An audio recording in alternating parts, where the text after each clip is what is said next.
Greetings, friends. You're on the War Reporter channel. Today we will discuss with you the situation in Ukraine on March 9, 2025. A lot of things have happened today, so let's get started. Last night, footage emerged confirming that a Ukrainian column, while trying to escape from Martinovka and the northeastern sector, was caught in a trap and was hit with precise artillery fire and first-person view (FPV) drones. The initial footage was hard to make out, but clearer information later emerged. In the new footage, a column of several vehicles and personnel is seen leaving Martinovka and other settlements abandoned by Ukrainian troops. The footage shows that the last vehicle in the column was destroyed by a direct strike. After this, the Ukrainian units lost all hope of turning around and escaping the kill zone. Following the destruction of the last vehicle, Russian artillery began targeting the rest of the column. After a barrage of artillery fire, Russian forces moved in to clear the area using drones. Footage shows another drone flying over the column, searching for any remaining vehicles, which were subsequently destroyed. By the following morning, photos of the aftermath of this massacre began to surface. The images show Ukrainian military vehicles burned to the ground, vehicles that had attempted to escape from the eastern flank of this sector. All of this directly relates to the Russian landing operation and the situation that unfolded on the eastern and northeastern flanks of the Sudzha salient. By the end of March 9, according to various, mainly pro-Russian, sources as well as some objective control footage, it became clear that the Ukrainian side had abandoned settlements such as Cherkaskoy Porknoy, Kosytsa, Pravda, and Martinovka. Ukrainian units had withdrawn from all these areas, marking the end of developments on this flank. We now move on to the combat operations on the northern flank, in the area of the settlement of Malaya Lakhnya. Let me remind you that the crisis and critical situation in the territory of Malaya Lakhnya did not start yesterday, but several days ago when the Russian army launched a decisive offensive. As a result of this offensive, the settlements of Viktorovka, Nikolaivka, Staraya Sorokina, Novaya Sorokina, and Orlovka came under the firm control of the armed forces of the Russian Federation. After learning about the landing of Russian airborne troops in the area of the settlements of Pervy Nyazy and Toroy Nyazy, Ukrainian units began to gradually pull back and retreat toward the settlement of Kazakya Lakhnya along the main road, which, naturally, is under the complete fire control of the armed forces of the Russian Federation. The first photographs and objective control footage have started to emerge, showing the road leading from Malaya Lakhnya toward Sudzha. These images reveal a large number of whites, Ukrainian soldiers who are unable to evacuate using vehicles and are forced to cover dozens of kilometers on foot under attacks from Russian drones. Even if some individual units managed to escape from Malaya Lakhnya, those who tried to leave later were no longer able to do so due to the continued fire pressure. The remaining Ukrainian units in the Sudzha area put up localized resistance despite the fact that the Russian army had started conducting massive strikes on logistics routes and bridges.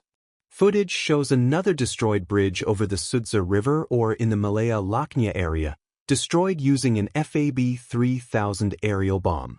The destruction of this bridge deprived the armed forces of Ukraine of yet another retreat route.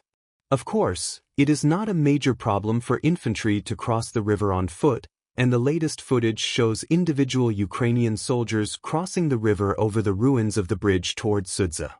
However, military vehicles can no longer pass through this area. Later, closer to the evening, reports emerged that Russian units had managed to amass a critical mass of forces in the landing zone. This critical mass began to gradually move northward toward the settlements of Kubit and Ivashkovsky. Pro-Russian sources reported progress in this direction and confirmed that the settlement of Kubit had come under the control of the armed forces of the Russian Federation.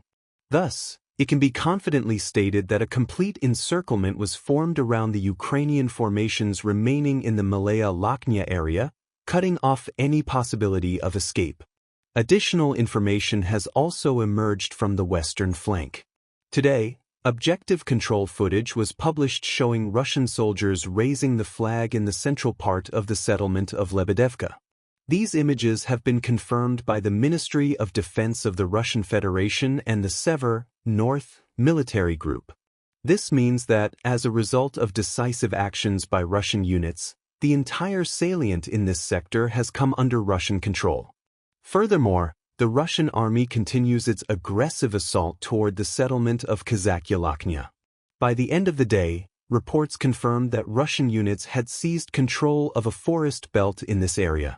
The main objective of advancing along this forest belt is to achieve the complete encirclement and destruction of the remaining Ukrainian units north of the evacuation point.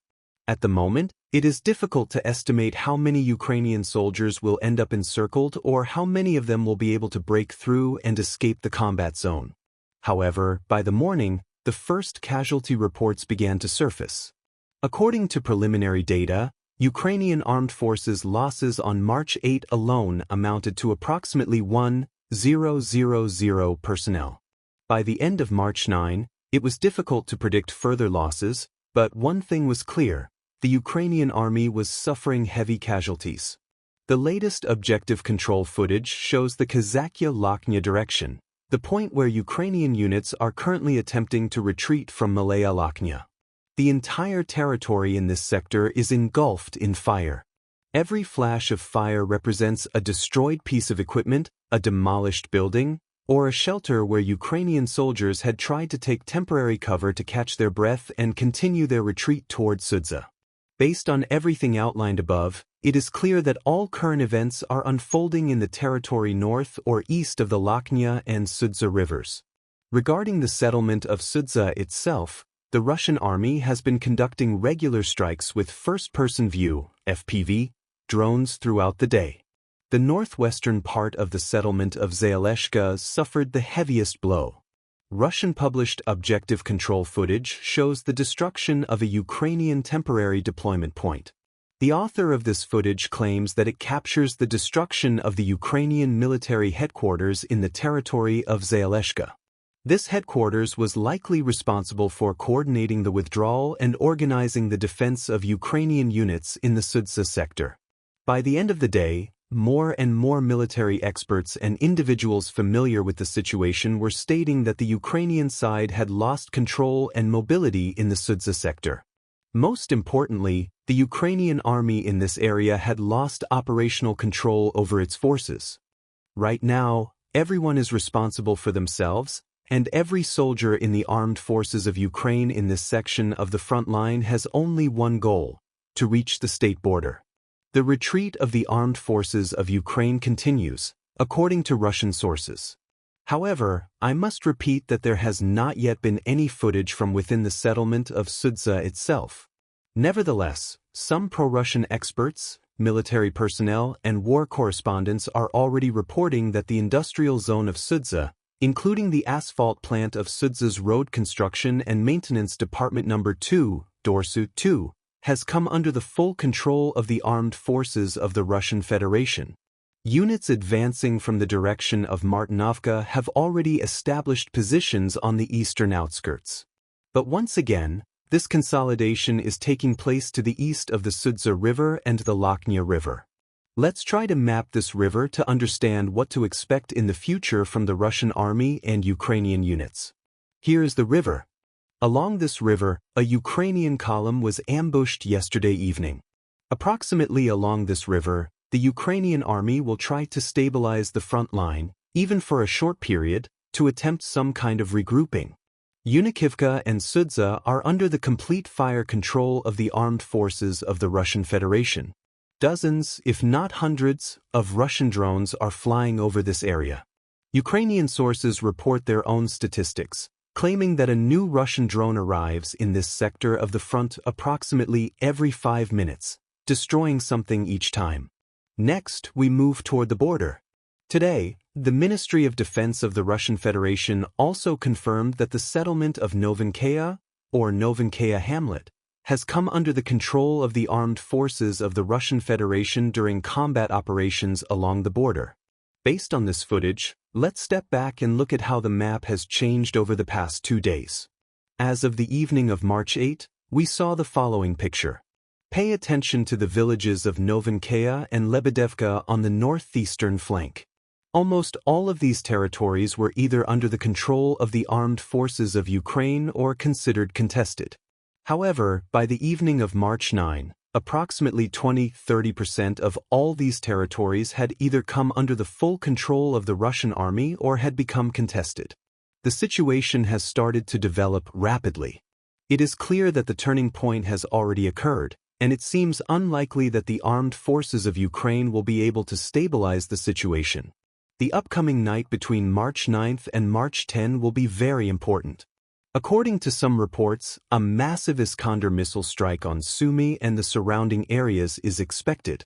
It is tonight that the Ukrainian command will have to decide whether to withdraw its units toward the state border to stabilize and secure a corridor along the Basavka, Gavo, Oleshnya line to extract Ukrainian soldiers from encirclement.